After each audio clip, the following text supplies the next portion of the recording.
오늘 이 시간 우리 하나님 우리에게 주시는 말씀은 사도행전 4장 10절에서 12절까지 말씀입니다. 신약성경 190페이지 사도행전 4장 10절에서 12절까지 말씀, 우리가 이 말씀 한 목소리로 읽도록 하겠습니다. 시작. 너희와 모든 이스라엘 백성들은 알라. 너희가 십자가에 못 박고 하나님의 죽은 자 가운데서 살리신 나사렛 예수 그리스도의 이름으로 이 사람이 건강하게 되어 너희 앞에 섰느니라. 이 예수는 너희 건축자들의 버린 돌로서 진 모퉁이의 머릿돌이 되었느니라. 다른 이로서는 구원을 받을 수 없나니 천하 사람 중에 구원을 받을 만한 다른 이름을 우리에게 주신 일이 없음이라 하였더라. 아멘. 오늘도 이 시간 사랑과 은혜가 넘치는 예수 기적교회 예배에 참석하신 여러분을 주님의 이름으로 환영합니다. 아멘. 오늘도 하나님이 주시는 말씀을 듣기 전에 우리가 힘차게 선포하고 하나님이 주시는 말씀을 듣도록 하겠습니다.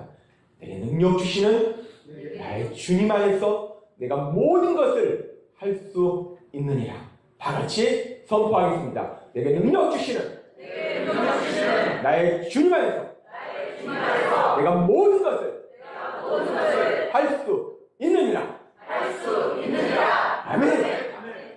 그렇습니다. 우리가 예수님 믿는다고 특별하게 외모가 잘생기지거나 우리가 힘이 세진 거 없습니다.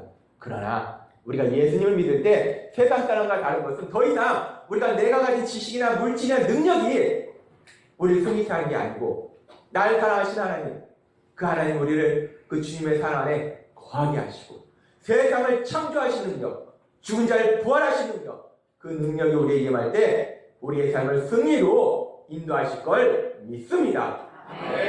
저는 예수님을 안 믿던 시절이 있었어요. 그리고 예수님을 믿었습니다. 저는 확실하게 체험했어요. 예수님 안 믿을 때는 내 힘으로 힘들게 살아가야 했어요. 근데 예수님을 믿으니까 너무나 신나는 것은 전능하신 하나님이 능력 주시니까 그 능력으로 그 어떤 일 앞에서도 승리하는 기쁨을 누린다는 겁니다. 얼마나 신납니까? 예수님을 믿으면서 그 주님이신 능력, 그 능력이 어떤 삶 앞에서도 여러분을 승리할 수 있도록 인도하실 걸 믿습니다. 아멘. 오늘 우리가 읽은 이 말씀은 베드로가 성전 앞에서 구걸을 하던 나면서부터 안진뱅이였던, 나면서부터 걷지 못하던 사람을 나사렛 예수 그리스도 이름으로 명령하노니 일어나 걸어라 하니까 이 사람이 치료가 됐습니다. 이런 놀라운 치료 이후에 이제 베드로가 사람들한테 어떻게 이런 일이 일어났는지를 선포합니다. 그런데 그런 일을 싫어하던 사람들이 있습니다. 예수님을 잡아주겠던 사람이죠. 그 대제사장 안나스, 가야바, 그리고 서기관들, 바리새인들, 이 사람들이 이 베드로가 이렇게 말씀을 선포하는 게 싫었어요. 그래서 이 사람들이 베드로를 잡았습니다. 이 안나스와 가야바, 이 사람 앞에서 지금 베드로가 담대하게 선포하는 장면입니다. 그런데 이 베드로가 지금은 이렇게 담대하게 말씀을 선포하지만 우리가 알다시피 예수님이 잡히던 그 밤에 예수님이 십자가에 돌아가시기 전 그 대제사장과 그 가야바, 그 안나스에게 잡혀서 그들의 집에 갔을 때 이 베드로가 예수님을 사랑하기 때문에 쫓아갑니다. 도대체 예수님한테, 내가 사랑하는 예수님한테 어떤 일이 있을까 쫓아가요. 근데 쫓아는 가는데 베드로가 쫓아갔다가 거기서 하인들이 너 예수님하고 같이 있었는데 너 저 사람하고 같은 편 아니야? 같은 편 아니야? 그때 베드로가 당당하게 그래! 나 예수님하고 같이 있었다. 나 예수님이 제자다. 라고 얘기하지 못합니다. 베드로는 두려움에 떱니다. 겁에 질려 있습니다. 그 살벌한 분위기 앞에서 예수님과 같은 편이라고 예수님을 따라다닌다고 얘기를 못합니다. 그래서 베드로는 얘기합니다. 나 몰라. 뭔 소리 하는 거야? 무슨 소리 하는 거야? 나 몰라. 나 저 사람 몰라. 베드로는 3번이나 예수님을 부인합니다. 이 베드로가 저처럼 조용조용 얘기하고 겁이 많은 그런 사람이 아닙니다. 베드로는 뱃사람입니다.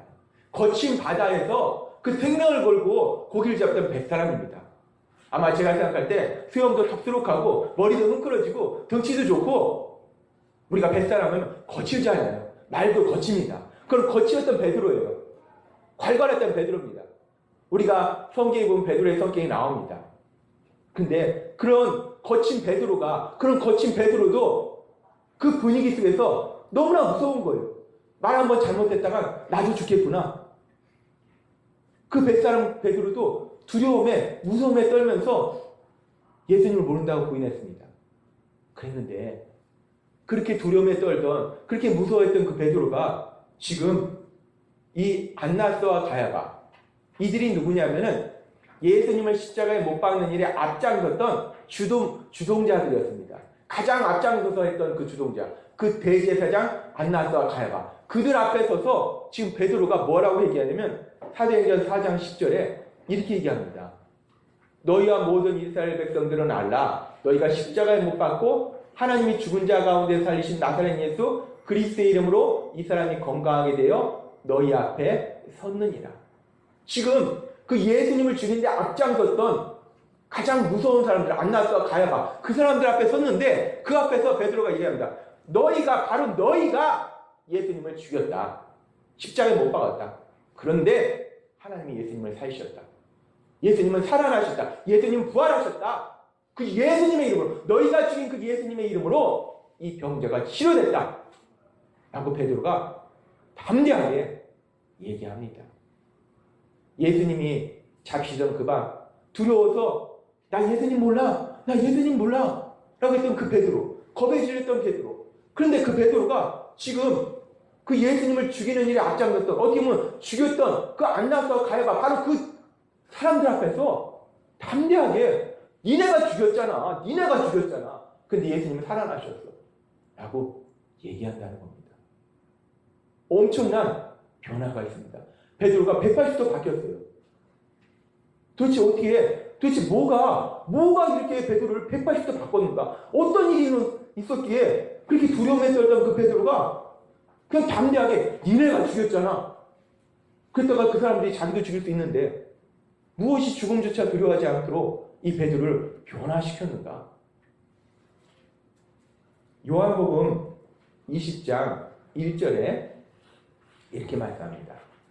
안식 후 첫날 일찍이 아직 어두울 때 막달라 마리아가 무덤에 와서 돌이 무덤에서 옮겨진 것을 보고, 예수님이 돌아가신 이후에 이제 예수님의 장례 절차를 온전히 치르지 못했습니다. 그래서 안식일이 끝나자마자 바로 지금 보니까 첫날 일찍이, 그러니까 저것이 해가 뜨기도 전에 안식일이 끝나자마자 바로 어두울 때, 어두컴컴한 그 시간에 이 막달라 마리아를 비롯한 예수님을 따르던 여인들이 예수님의 그 장례 절차를 마무리하려고 한품을 가리려고 예수님의 무덤에 갑니다. 그 여인들이 어두운 밤에 예수님의 무덤에 갑니다. 얼마나 무섭겠습니까? 근데 예수님을 사랑하기 때문에 그 예수님한테 가요. 근데 예수님의 무덤에 갔는데 이상한 일이 벌어졌습니다. 그 당시 무덤이 굴을 파고 그 굴에다 시체를 누이고 큰 돌로 막아놨는데 그 큰 돌은 웬만한 사람은 옮길 수도 없습니다. 그런데 그 무덤의 문이 열려있는 겁니다. 돈이 굴려져 있는 거예요. 그리고 거기에 있어야 될 예수님의 시체가 없는 겁니다. 얼마나 놀랐겠습니까? 이 여인들이 너무나 놀래가지고 다시 자기들이 있던 곳으로 막 가가지고 그 제자들한테 얘기합니다. 예수님이 사라졌다고. 예수님 시체가 없어졌다고. 그러니까 이 소식을 듣고 예수님의 사랑하는 제자 그 요한하고 베드로가 무덤으로 막 달려갑니다. 달려가서 보니까 진짜 예수님의 시체가 사라진 겁니다. 예수님이 그 자리에 없는 겁니다. 도대체 무슨 일이 있는 걸까? 예수님의 시체는 어디 있는 걸까? 이들은 예수님이 바로 3일 전에 처참하게 십자가에 돌아가신 그 일로도 무섭고 두렵고 마음이 혼란합니다. 심란합니다. 그런데 거기다가 그 예수님의 시체가 사라진 겁니다. 더 혼란스러웠어요. 더 두려운 겁니다. 도대체 뭐냐? 누가 이런 해괴한 짓을 한 거야? 누가 시체를 가져간 거야? 도대체 무슨 일이 일어난 거야? 혼란스럽고 두렵습니다. 그래서 그들은 한데 모여있는데 두려워서 이런저런 상황 때문에 문을 꼭 잠그고 그들은 함께 모여있습니다. 그때 놀라운 일이 벌어집니다. 요한복음 20장 19절에 보면 이날 곧 안식구 첫날 저녁, 아마도 그 무덤에 갔었는데 예수님의 시체가 없어진 그날 저녁일 거예요. 저날이. 그래서 도대체 무슨 일이야? 누가 시체를 가져갔지? 혼란스럽고 두렵고 마음이 심란하고, 그날 저녁에 제자들이 유대인들을 두려워하여 모인 곳의 문을 닫았더니 자기들도 잡아서 또 죽일 수 있으니까 이것저것 여러 가지로 무섭습니다.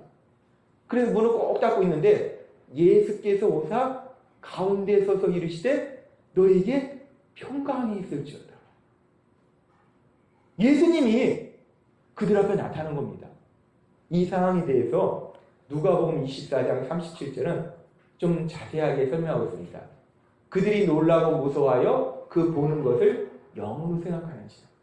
그들은 분명하게 예수님이 십자가에 돌아가신 걸 봤습니다. 그리고 무덤에 묻은 걸 봤습니다. 그런데 또 예수님의 시체가 사라진 것도 봤어요. 분명히 죽으셨는데 시체도 사라지고 마음이 심란한데 그 예수님이 자기들 앞에 나타난 거예요. 뭐냐? 시체가 걸어 나온 건가? 뭐지? 그들은 그 자기들 앞에 나온 게 귀신이 아닐까 두려워했습니다. 당연히 두려워하겠죠. 얼마나 무서웠겠습니까? 분명히 돌아가셨는데 시체는 없어졌고 그 예수님이 자기들 앞에 나타났으니 얼마나 무섭겠습니까? 뭐냐? 이 두려움에 떨고 있습니다. 그때 우리 예수님이 그 제자들 향해서 말씀하십니다. 누가복음 24장 39절. 내 손과 발을 보고 나인 줄 알라. 또 나를 만져보라. 영은 살과 뼈가 없으되 너희 보는 바와 같이 나는 있느니라. 예수님이 영이 아니라 분명히 살과 뼈가 있는 그 사람의 몸으로, 그러나 정과는 뭔가 다른 그 영광의 몸으로 그들 앞에 서 계십니다. 그래서 예수님이 내가 분명히 살아났다라는 것을 말씀하세요. 그리고 아직도 그들이 두려워하기 때문에 예수님이 또 하나 그들에게 확신할 수 있도록 하시는데, 그들에게 먹을 거 있느냐? 그러니까 그들이 생선 구운 게 있습니다. 그러니까 생선을 받아서 그 예수님이 그 생선을 드십니다. 그걸 통해서 제자들한테 분명히 예수님이 살아나셨다는 것을 제자들한테 믿게 하십니다.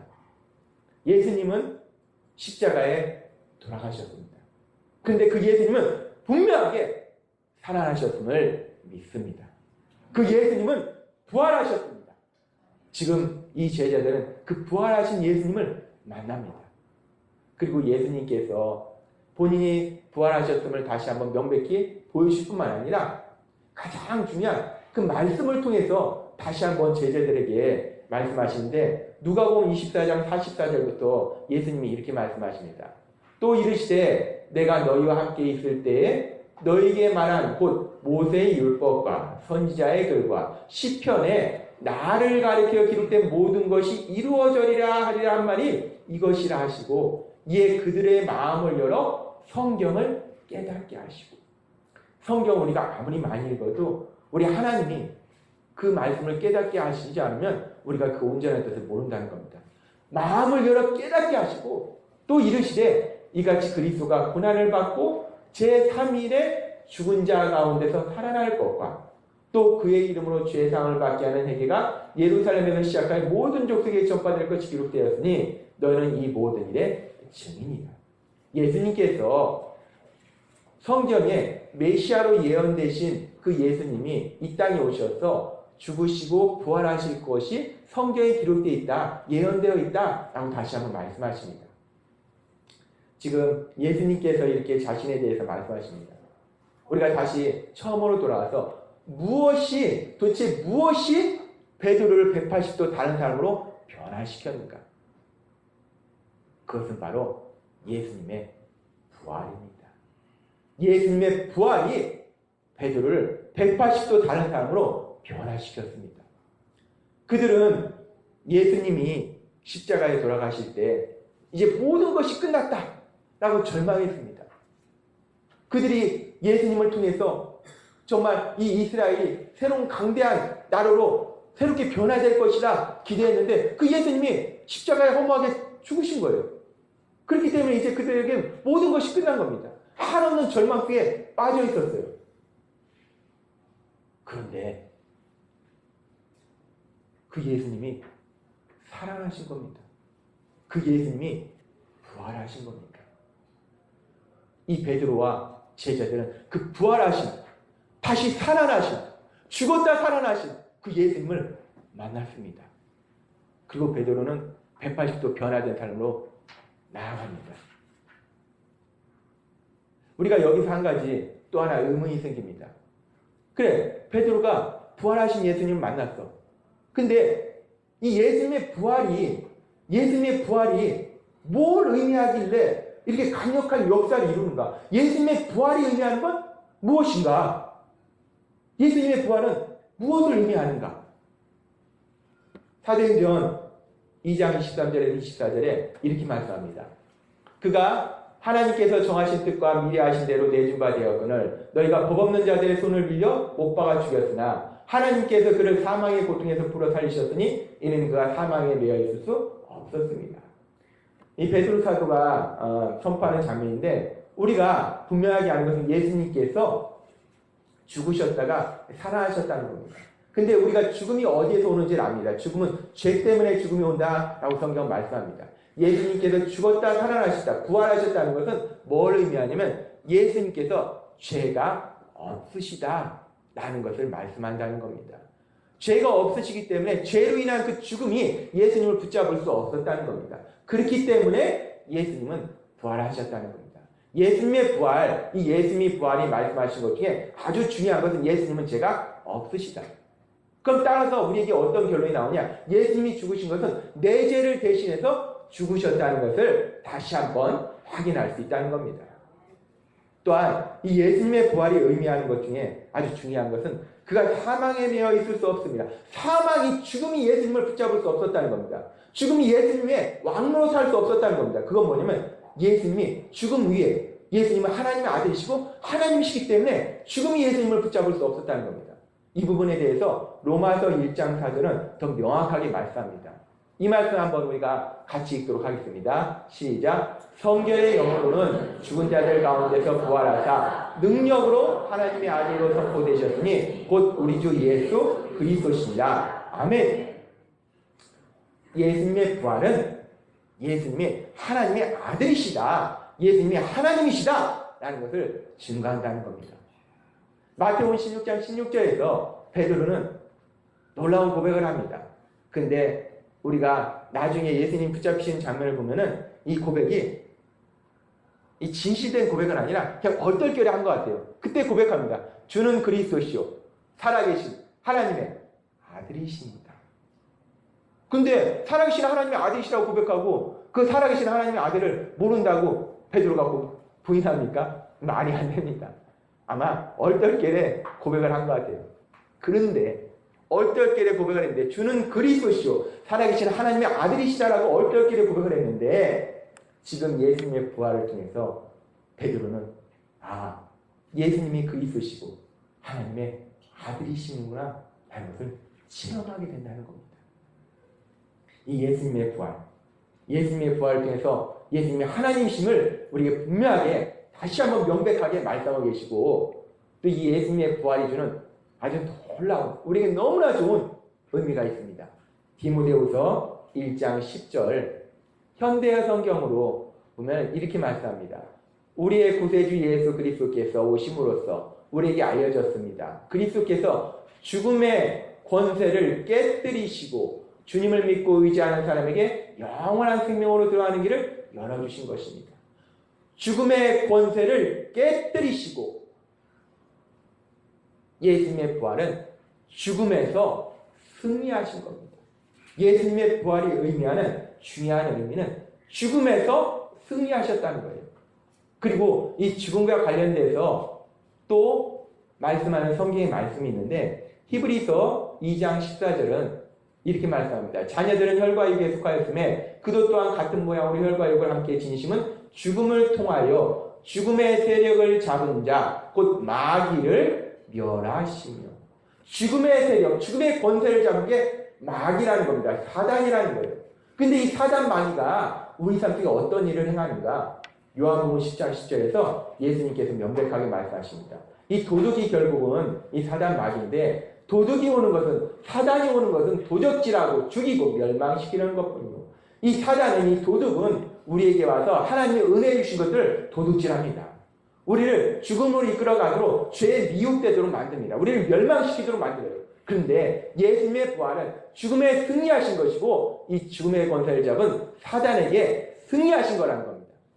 따라서 이제 앞으로 우리의 삶 속에 하나님이 주신 그 은혜를 도둑질한 그 어떤 것도, 어떤 존재도, 어떤 상황도 없다는 겁니다. 우리가 이제 하나님이 주시는 은혜를 마음껏 누릴 수 있는 삶으로 예수님의 부활을 통해서 우리에게 그 놀라운 복을 주셨음을 믿습니다.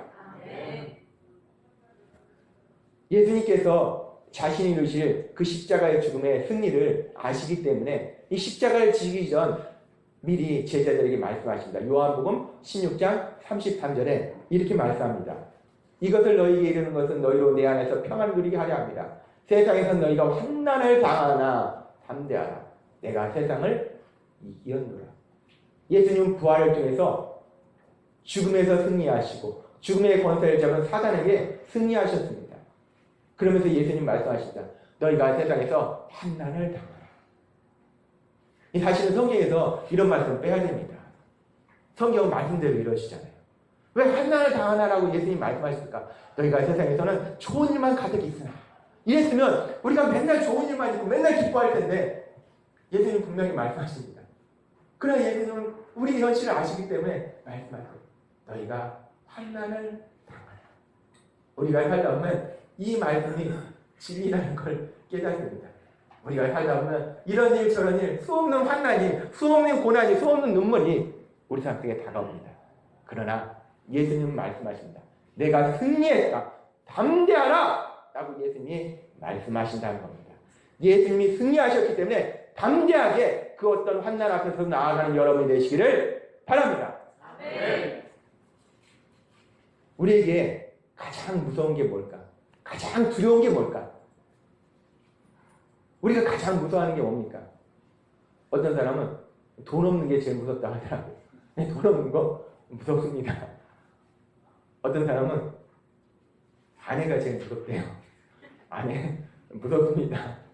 저도 주일 아침마다 아내한테 안 혼나려고 열심히 아침부터 일찍 준비합니다. 그런데 우리가 진짜 무서운 게 뭘까? 가장 무서운 게 뭘까? 결국 이렇게 저렇게 살다 보면 무엇이 가장 무서울까? 베드로가 무엇이 두려워서, 그 거친 뱃사람 베드로가 무엇이 두려워서 그 3년이나 따랐던 그 사랑하는 예수님을 나 몰라라고 부인했을까? 죽음입니다. 이 죽음의 두려움. 이 죽음의 두려움은 그 어떤 것보다도 우리를 무섭게 한다는 겁니다. 두렵게 한다는 거예요.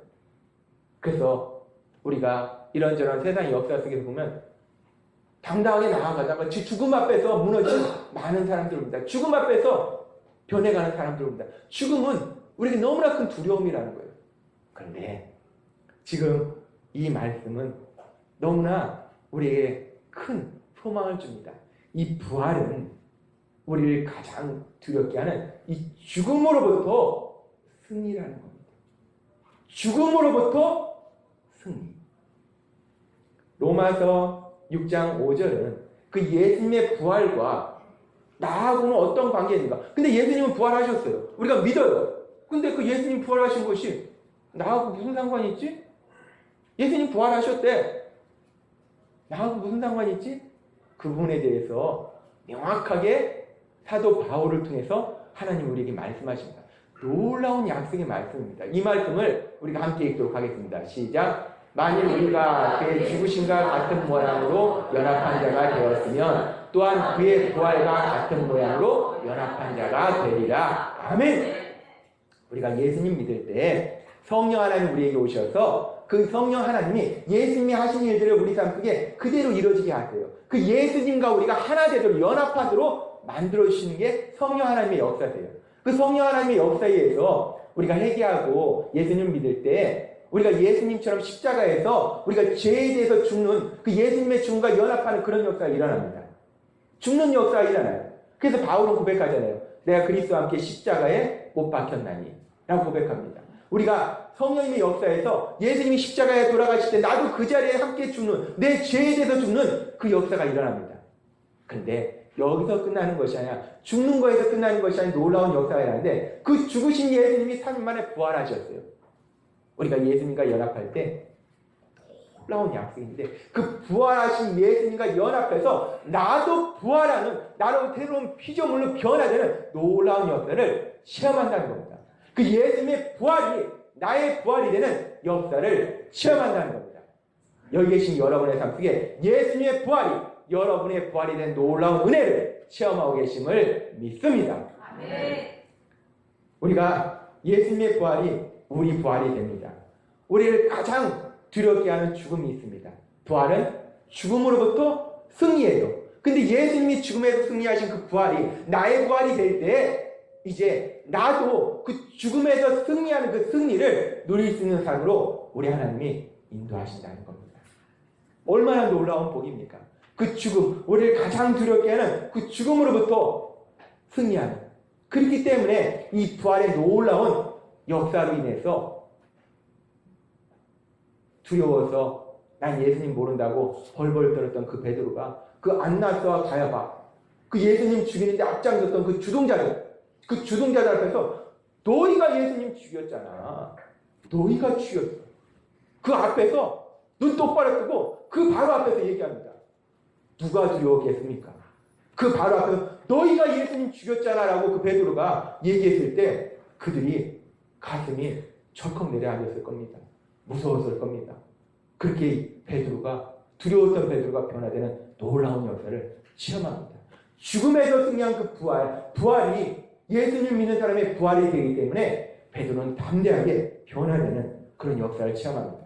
여기 계신 여러분들도 예수님을 믿음으로 인해서 예수님과 연합한 자가 됐을 때 예수님과 함께 죽고 예수님과 부활하는 여러분의 삶이 되실 걸 믿습니다. 아멘. 그 부활로 인해서 그 죽음조차도 승리하는 놀라운 승리가 여러분의 삶 속에 임하고 있음을 믿습니다. 아멘. 요한복음 11장 25절에서 26절에 예수님은 이렇게 말씀하십니다. 나는 부활이요 생명이요, 나를 믿는 자는 죽어도 살겠고 살아서 나를 믿는 자는 영원히 죽지 아니하리니 이것을 내가 믿느냐. 아멘. 아멘. 믿습니다. 믿습니다. 아멘. 예수님이 요한복음 11장에서 이렇게 말씀하시고 예수님이 이 말씀 그대로 십자가에 죽으시고 3일 만에 부활하셨습니다. 그 부활을 보여주셨어요. 그 예수님의 부활. 근데 이 요한복음 11장 이 말씀 속에서 이 말씀을 들을 때 지금 나사로라는 사람이 죽었어요. 그 나사로의 누이 마르다가 있었습니다. 이 마르다에게 예수님이 이 말씀을 하십니다. 근데 죽어도 살리라라는 이 말씀을 하실 때 이 마르다는 이 말씀이 자신의 지금 현재의 그 삶 속에 얼마나 놀라운 역사를 이루실지를 몰랐습니다. 이 마르다는 예수님의 말씀을 듣고 예수님, 나사로가 마지막 날에 앞으로 먼 미래에 세상 끝날에 부활할 걸 믿습니다. 라고 마르다가 고백합니다. 그런데 예수님은 계속해서 말씀하십니다. 요한복음 11장 40절에 예수께서 이르시되 내 말이 내가 믿으면 하나님의 영광을 보리라. 믿으면 하나님의 영광을 보리라. 뭘 믿는가? 요한복음 11장 25절 26절 말씀처럼 나는 부활이요 생명인 걸 믿으면 죽어도 사는 그 역사를, 하나님의 영광이라는 것은 하나님의 전능하신 능력을 체험하는 거예요. 죽어도 사는 그 역사를 보리라, 체험하리라 라고 예수님이 말씀하신다는 겁니다. 그리고 그 말씀 이후에 놀라운 역사가 일어납니다. 그들의 현재의 삶 속에, 지금의 삶 속에 기적이 일어납니다. 죽은 지 4일이 된 나사로가 살아난 놀라운 기적이 일어난다는 겁니다. 먼 미래가 아니라는 거예요. 지금 이 예수님의 요한복음 11장 25절의 말씀은 이중적인 의미가 있습니다. 먼 미래에 일어날 일을 분명하게 말씀하세요. 근데 지금 요한복음 11장의 상황은 이 말씀이 먼 미래에서 일어나는 게 아니라는 겁니다. 바로 지금 그들이 살고 있는 그 현실 속에서 죽어도 사는 역사가 일어났다는 겁니다. 이 말씀을 통해서 우리가 다시 한번 알 수 있는 놀라운 진리가 있습니다. 부활이요 생명이신 그 예수님을 믿으면 죽어도 사는, 우리 육체가 죽어도 영원한 생명을 부활하는 그 놀라운 역사가 우리 삶 속에 일어날 걸 믿습니다. 우리의 육신이 죽을지라도 우리 하나님 곁에서 영원히 살아나는, 그래서 우리가 사랑하는 사람들이 이 땅을 떠나더라도, 물론 지금 우리가 못 보는 것이 그립고 보고 싶지만, 그래도 우리에게 소망이 있는 것은 우리가 영원한 하나님 나라 갔을 때 다시 우리가 사랑하는 사람들을 만난다는 것이 우리의 소망이 된다는 거예요. 예수님 믿으면 우리 육신은 예수님 믿어도 죽습니다. 다 죽습니다. 요즘 오래 살아서 90살, 100살까지 사는데 어찌됐든 죽습니다. 그래도 우리는 그것이 끝이 아니라 영원한 생명을 부활함을 믿습니다. 그런데 여기서 끝나는 것이 아니라는 거예요. 영원한 생명을 부활하는 데서 끝나는 것이 아니라 우리가 살고 있는 이 현실 속에서도 요한복음 11장 25절에서 26절에서 예수님이 이 말씀을 하실 때 영원한 미래에 일어날 그 일을 말씀하신 것이 아니라 바로 그들이 살고 있는 그 현실 속에서, 지금의 현실 속에서 죽은 자가 살아나는 역사가 실현됐다는 겁니다.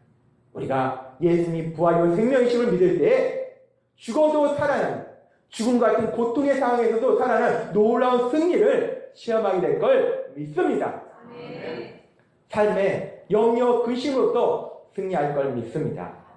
우리를 두렵게 하는 그 모든 상황들로부터 승리할 걸 믿습니다.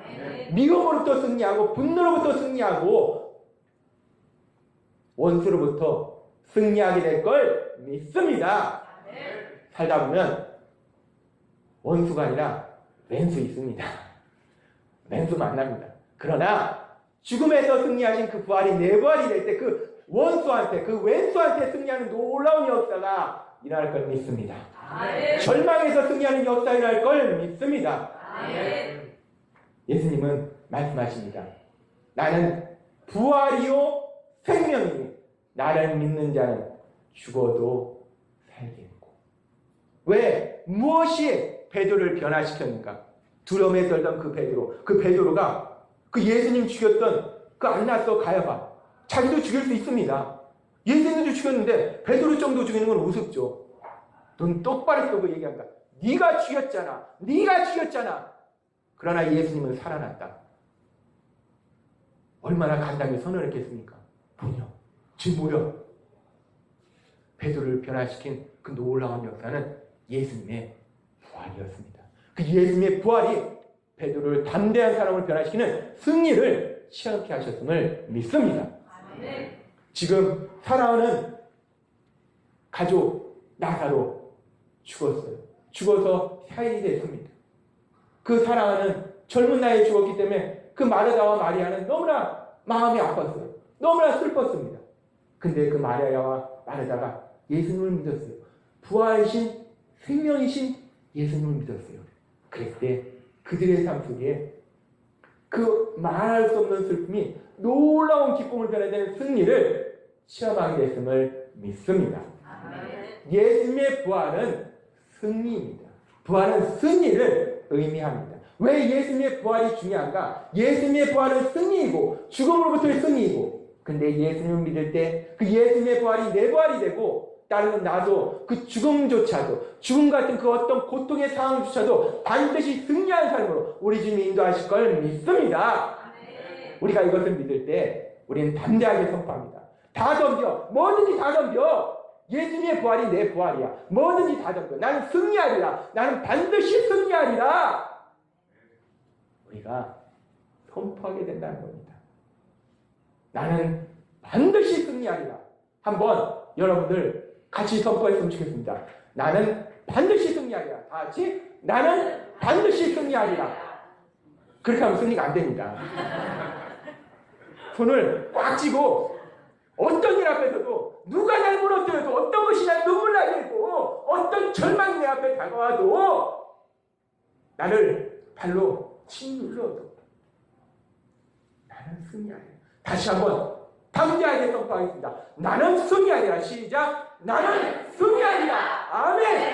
여러분은 승리할 줄 믿습니다. 여러분을 사랑하시는 하나님, 여러분을 반드시 승리하실 걸 믿습니다. 예수님의 부활이 내 부활이 됐습니다. 예수님의 부활이 여러분의 부활이 되었음을 믿습니다. 여러분이 이 땅을 떠나는 그날까지 예수님의 부활이 내 부활이 되었음을 해서 그 어떤 상황 속에서 승리하는 삶으로 우리 주님이 인도하실 걸 믿습니다. 그 승리를 마음껏 누리시는 여러분이 되시길 주님의 이름으로 축원합니다. 기도드리겠습니다. 하나님 아버지 감사합니다. 오늘도 말씀을 통해서 예수님의 부활, 오늘은 예수님이 2000년 전에 십자가에 돌아가시고 3일 만에 부활하신 그 부활을 기념한 부활절입니다.